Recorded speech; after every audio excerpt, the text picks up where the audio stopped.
Hola, buenas tardes. Muchísimas gracias por la invitación a este espacio a los amigos del Pitazo, siempre tocando estos temas que son de gran interés para los venezolanos y también a los compañeros de IPIS que nos han brindado pues esta posibilidad de tratar este tema como es cómo enfrentar la impunidad en los casos de detenciones arbitrarias a periodistas. Bueno, entonces lo primero que vamos a analizar es, digamos, el contexto en el que ocurre este tipo de situaciones. Es decir,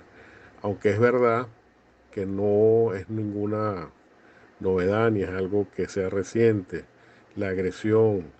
o las detenciones arbitrarias contra periodistas, también es cierto que el contexto en que esas agresiones y esas detenciones se han venido realizando han evolucionado con el tiempo. Y del mismo modo, el espacio para el ejercicio de la libertad de expresión. Hay una relación directa entre el cierre,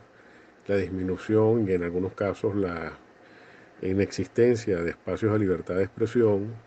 con la agresión y la persecución a periodistas.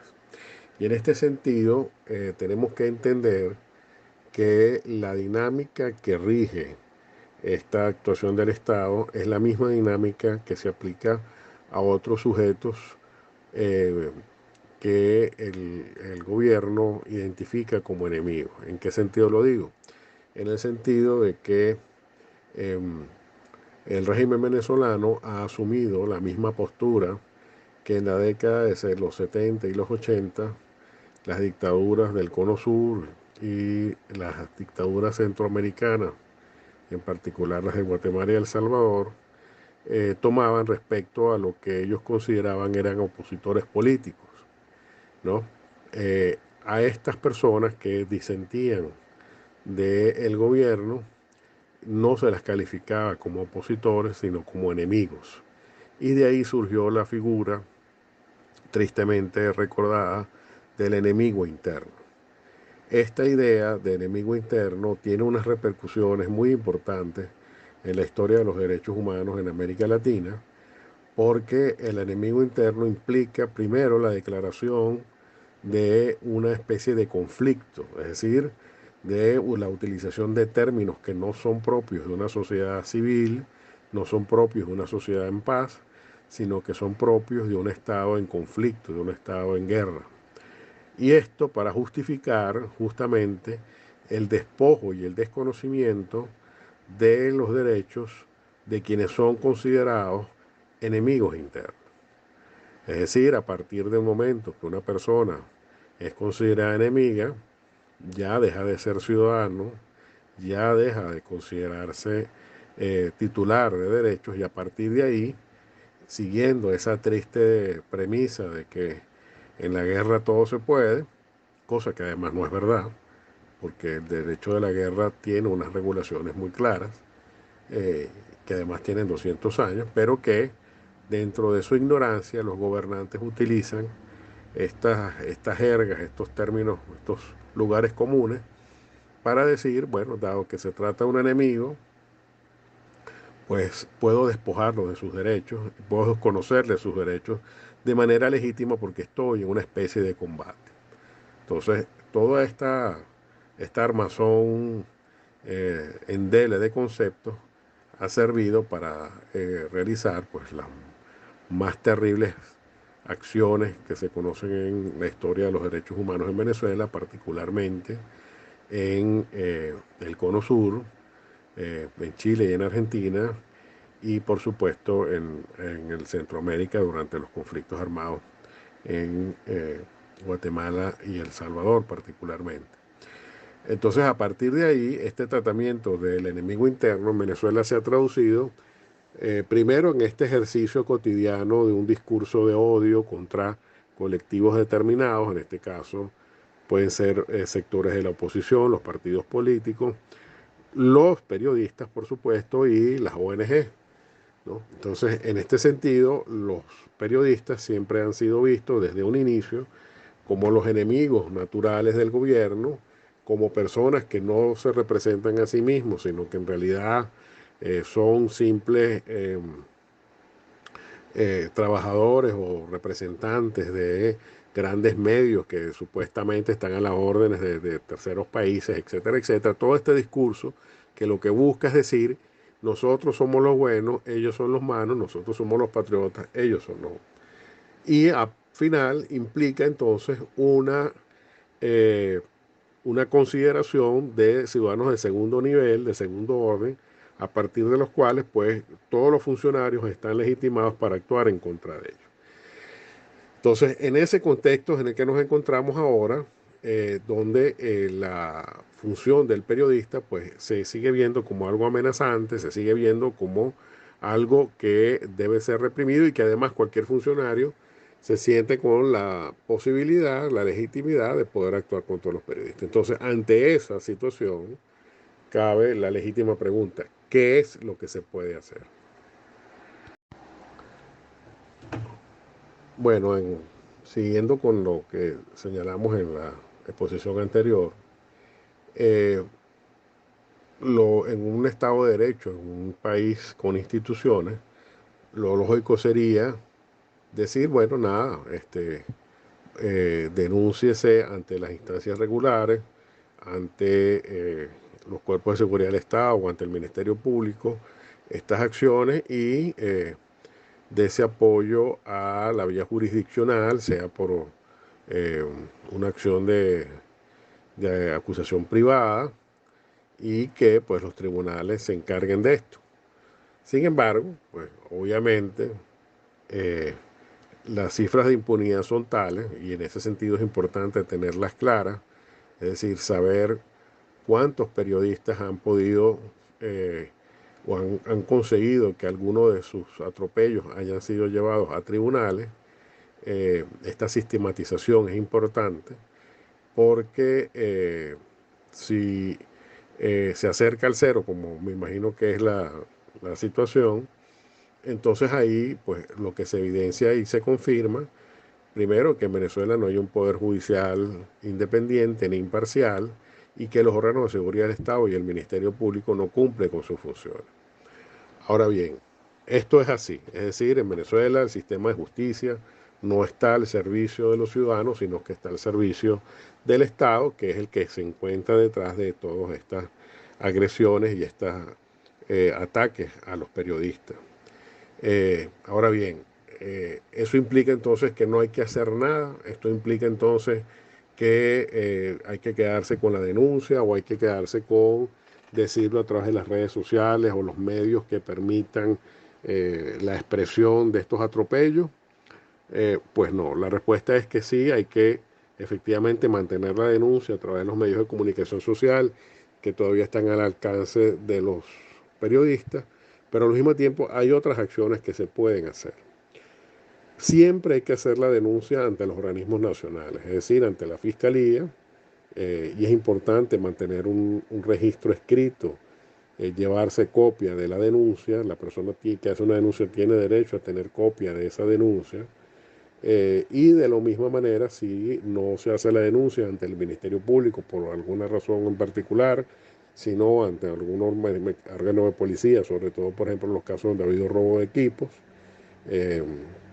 y se denuncia el robo porque fueron personas civiles y no fueron funcionarios, aunque se pueda sospechar de que son colectivos, en tales supuestos siempre hay que dejar constancia de la denuncia. Ese es el primer inicio de la lucha contra la impunidad, porque no hacer la denuncia implica que las autoridades dirán, ante cualquier cuestionamiento al respecto, pero es que a mí no me han dicho nada a nadie, nadie se ha quejado, nadie ha puesto en conocimiento a las autoridades de lo que está ocurriendo. Y a partir de ahí entonces se facilita que la impunidad sea, digamos, sin que el Estado haga nada, porque precisamente el interesado pues no interpuso su mecanismo. Entonces, en ese sentido es importante, a los efectos de documentar la arbitrariedad de que se trate, sea robo de equipo, sea que haya sido golpeado la persona, o sea que haya sido detenida arbitrariamente, que quede la denuncia. En el supuesto de lesiones personales, También es muy importante que se pida un reconocimiento médico legal, es decir, que la persona vaya ante la medicatura forense y quede constancia de esa situación, quede constancia de esos golpes, de esas lesiones que se han podido causar, porque eso forma parte de la denuncia. Es decir, que haya habido una detención arbitraria es una violación de derechos humanos, pero también lo es el que la persona haya sido despojada de sus bienes o que la persona haya sido golpeada. Entonces, cada uno de esos supuestos diferentes tienen que ser debidamente soportados. No, como ya dijimos, porque se tenga una expectativa de que los tribunales vayan a actuar contra los que realizaron los hechos, sino porque eso es parte de la documentación. Ahora bien, ustedes me dirán, bueno, pero ¿qué vamos a hacer? ¿Ir ante la alta comisionada? Bueno, existen diversos mecanismos, ¿no? Si se tiene una idea, una percepción de que la amenaza, digamos, va a continuar o que la amenaza se mantiene o que existe un riesgo que no va a tratarse de un acto aislado, sino de que la amenaza se mantiene, queda la posibilidad de recurrir de pedir una medida cautelar ante la Comisión Interamericana. Esto, ustedes me dirán, bueno, pero ¿qué pasa si se violan las medidas cautelares de la comisión? Bueno, obviamente la comisión no puede ejercer más que una llamada de atención verbal por escrito al Estado, pero ya documenta que efectivamente el periodista o el medio se encuentra en una situación de amenaza que amerita una medida de protección. Entonces por ahí ya tenemos un primer elemento que pueda servir de cobertura, aunque sea simbólica, aunque sea, eh, digamos, para evidenciar la amenaza que se cierne sobre el periodista y de ese modo cualquier cosa que pueda ocurrir con posterioridad es mucho más fácil determinar la responsabilidad porque ya de antemano se indica quién es la persona o el organismo o la entidad que está realizando las amenazas contra el periodista. Lo digo porque estas medidas en muchos casos han servido para justificar eh, posteriormente otro tipo de acciones entre otros organismos, porque dan contexto. Es decir, si yo voy a denunciar ante la Corte Penal y digo que he tenido que ser objeto de una medida de la Comisión Interamericana,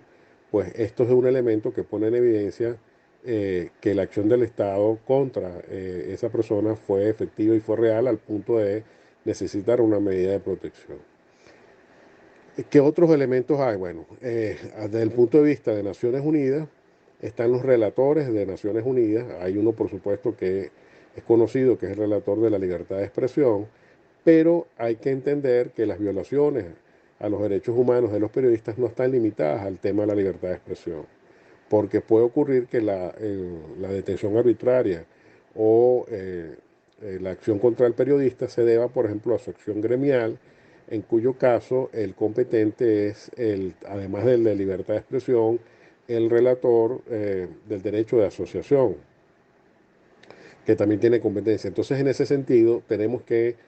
tratar de englobar las violaciones que se cometan contra periodistas dentro del mayor contexto posible para justamente llamar la acción al mayor número de órganos de protección de derechos humanos. Y por supuesto, siempre hay que notificar a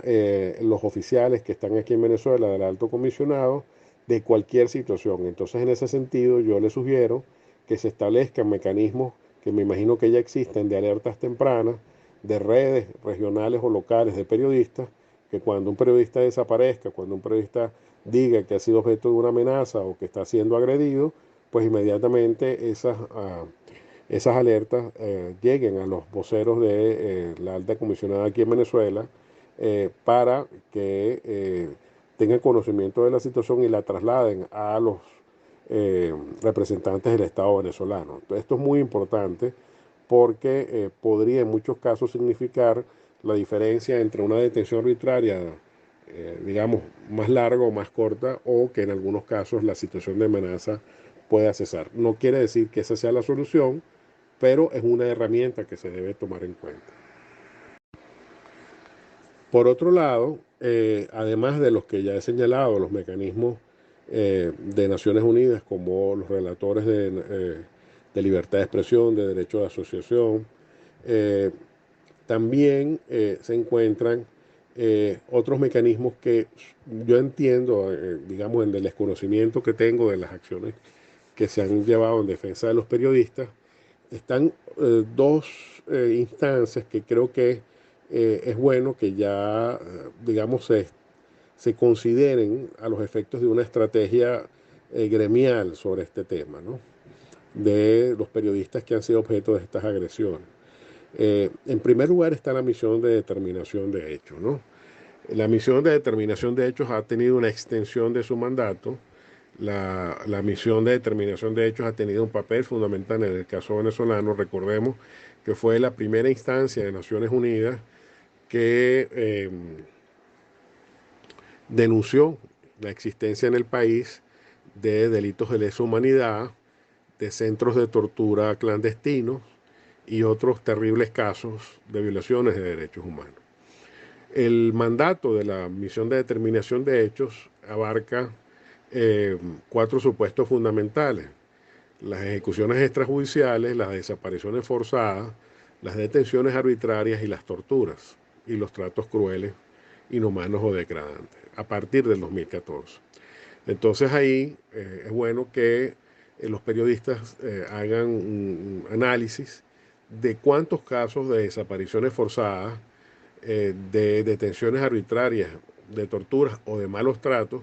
han sido llevados a esa instancia, ¿no? Y se tiene la posibilidad, dado que hubo una extensión de mandato, de incorporar casos de periodistas si no existen o de incorporar nuevos si ya ha habido algunos, para que justamente se incorporen dentro del patrón de lo que ya hemos dicho, del enemigo interno, de cómo no han sido solo los políticos o las ONG, sino que también han sido los periodistas parte de ese patrón, de esa política sistemática de violación de derechos humanos. Recordemos además que las desapariciones forzadas no tienen que ser de días o de meses, pueden ser de horas. El hecho de que exista, por ejemplo, un patrón constante de cuando se detiene a un periodista, no se le presenta dentro de las 48 horas o aunque se le presente dentro de las 48 horas, se desconoce su parecido, no se sabe dónde se encuentra la persona, eso es una desaparición forzada, ¿no? Lo importante es que no se conozca, no se sepa dónde está la persona, ¿no? Ni quién es el que lo tiene, ni cuál es la autoridad la que ejerció su poder sobre el periodista. Entonces, esto es importante tenerlo en cuenta porque estoy seguro que se pueden hacer levantamientos de información muy rápidos sobre las desapariciones forzadas, las detenciones arbitrarias y los malos tratos que han recibido periodistas y presentarlos ante la misión y ampliaría digamos, el análisis de casos que ellos ya han presentado, ¿no? Eh, y en ese sentido, recordemos que la misión está recibiendo información constantemente y ahí lo que hay es simplemente que adecuar, eh, digamos, la metodología de denuncia y ampliarla a las exigencias de la misión de determinación de hechos. En particular, lo más importante es que las víctimas hagan contacto directo con la misión para que la misión pueda evacuar su testimonio, que es fundamental, porque recordemos que la misión no recaba información de, digamos, de fuentes secundarias, sino que lo hace solamente cuando es estrictamente necesario. Pero para levantar los casos, fundamentalmente utiliza el mecanismo de la entrevista, sea por medios telemáticos o por otros mecanismos, como el testimonio por escrito, pero fundamentalmente por medios telemáticos, con las víctimas, para que las víctimas sean las que le expliquen a la misión qué es lo que ocurrió y cómo ocurrió. Entonces, en ese sentido, yo sugiero que el gremio periodístico tome, digamos, alguna medida, determine algunas acciones que permitan establecer algunos casos paradigmáticos que sirvan de insumo a la misión de determinación de hechos. Y finalmente, bueno, respecto a la otra instancia a la cual se puede recurrir para, digamos, eh, tratar de actuar en contra de la impunidad que existe contra las acciones llevadas a cabo contra periodistas, está la justicia internacional, está la Corte Penal Internacional. En ese sentido, eh, cualquier persona puede llevar casos ante la Corte. El artículo 14 del estatuto permite que esto sea así, pero obviamente esto tiene unas exigencias de tipo jurídico eh,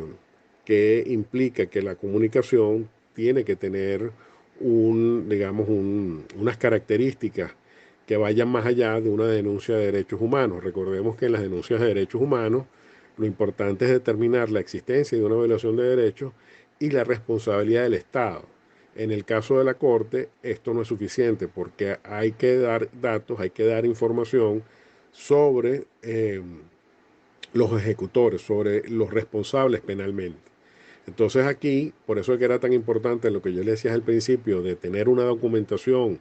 de la denuncia, de tener en el caso, por ejemplo, de que haya habido una detención, tener copia de las actas policiales o de las actas judiciales que se hayan dictado. ¿Por qué? Porque esas son las que te van a decir quiénes son los funcionarios que participaron en los hechos, quiénes fueron los que realizaron las detenciones, quién fue el juez que confirmó la detención, si es que ha habido un caso así, etcétera, etcétera, etcétera. Y a partir de entonces de esta información, que es información además oficial, porque son documentos que emanan de los órganos jurisdiccionales o del Ministerio Público o de los mecanismos policiales, entonces se puede construir algo que es fundamental para las investigaciones de la Corte Penal Internacional, que son las cadenas de mando. Es decir, si en el acta policial se dice que la detención del periodista tal o de la periodista tal fue realizada por funcionarios adscritos al comando X de la ciudad tal, usted ya puede decir, bueno, ¿quién es el comandante de ese comando? Y a partir de ahí decir, bueno, ¿y quién es el que depende de este? Ah, el jefe de la policía de esa ciudad. Y ahí usted ya puede construir una cadena de mando. Porque en la medida en que usted construya varios casos de la misma circunscripción, usted puede ver que efectivamente estos casos no son aislados, que son parte de una política general, y eso acarrea la responsabilidad de la cadena de mando que ha permitido que eso esté ocurriendo. Entonces, en este sentido, y entonces aquí aprovecho para decirlo, eh, cuando el fiscal dice que es que en Venezuela se juzgan a los que violan derechos humanos, incumple con los estándares internacionales, porque los estándares internacionales lo que exigen es que se llegue a las cadenas de mando. Y eso justamente es lo que en Venezuela no ocurre, ¿no? Porque en el mejor de los casos, cuando hay un juicio de haberlo, que es son casos infinitesimales en relación con la realidad, en esos casos solo se juzga a personal subalterno. Entonces, es importante aquí que cuando se vayan a denunciar casos de detenciones arbitrarias o desapariciones forzadas de periodistas, se diga esto, se diga, bueno, el que ejecutó materialmente esto, de acuerdo con el que detuvo al periodista fue el funcionario tal, pero ese funcionario a su vez depende de tal comando y tal comando depende de tal unidad de la policía o de la guardia o lo que sea, ¿no? Para justamente determinar responsabilidades. Entonces, esto es muy importante. Este tema es de los pocos temas que en materia de derechos humanos el gobierno lo ha tomado con, digamos, con mucha seriedad, con mucha, eh, eh, con mucho cuidado, sin dense cuenta que en otras situaciones el gobierno simplemente insulta al órgano de defensa de derechos humanos, insulta al funcionario y lo llama tal cosa del imperio, pero en el caso de la Corte Penal, esas andanadas de insultos han sido bastante contenidas y esto habla mucho del respeto que le tiene el gobierno a esto, porque las consecuencias de la Corte Penal son mucho más de mucho más trascendencia de lo que puede ser la denuncia de un funcionario de Naciones Unidas que solo sea, digamos,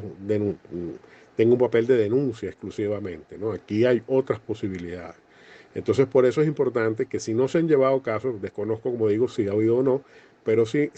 no ha habido, si ha habido que se incorporen nuevos con estos elementos y si no los ha habido, pues que se construya, porque eso puede hacerse incluso, aunque haya una declaración de la Fiscalía en estos días, como se espera, sobre el examen preliminar, eso no quiere decir que no se pueden incorporar nuevos casos.